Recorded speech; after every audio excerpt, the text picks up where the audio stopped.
a dream last night that we were still together, doing the same old things we used to do. But then I woke to find that you were so far out of reach. I could feel myself, but Hi, this is Dec Cluskey speaking, the boss of the Serious Writers Guild here at Makehits.com and Makehits.co.uk. Well, the links are down below. So what have I got for you this week?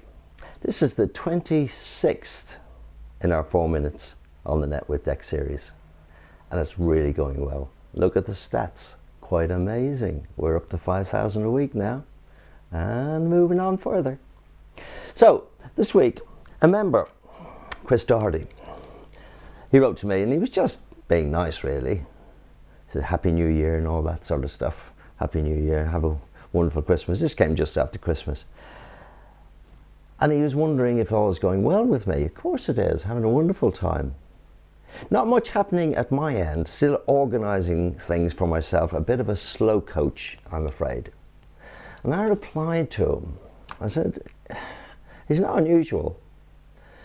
Basic thing in show business is you've got to do it. Not much happening my end, he says.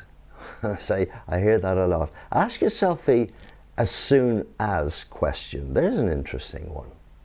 What is your as soon as? I really get down to serious work and making a fortune, being successful in music as soon as. Have you got an answer to that? See, I've never had an as soon as. I simply realised that this business is all about knowledge. Learning how to learn, as I always say. You've heard me say that before. Getting the proper advice, as I give it to you. And simply doing it without hesitation, without question or analysis. And there's the frightening one, analysis.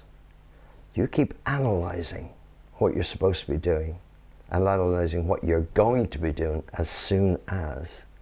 You will get paralysis by analysis. And that is a terrible disease. So there we go. I finished up the email to him by a little quote I saw. It says, a farmer doesn't avoid planting corn or dissemble or procrastinate about harvesting corn, and he certainly doesn't try to get his neighbour to grow it for him. He just does it. So my advice to you, from this week on, do it. Make music, write music, do that project. You got to do it. So this is Dec Cluskey saying, I'll see you next week. But I might have a gag for you in a minute. Well, I always like to leave you with a gag. Here's one for the workplace tomorrow, or to tell your friends, your mates down the pub. I was with a pal of mine the other day, and he's got a big anniversary coming up. I said, what are you going to do? He says, well, for the 25th anniversary, I brought my wife down to Spain. He says, for my 50th anniversary coming up, I think I might go down and get her. There you are. This is Dec Cluskey, the boss of the Serious Writers Guild. 4 minutes on the net with Dec. See you next week. If you've got any comments, put them down below. I'll get around to as many as I can. See ya. if only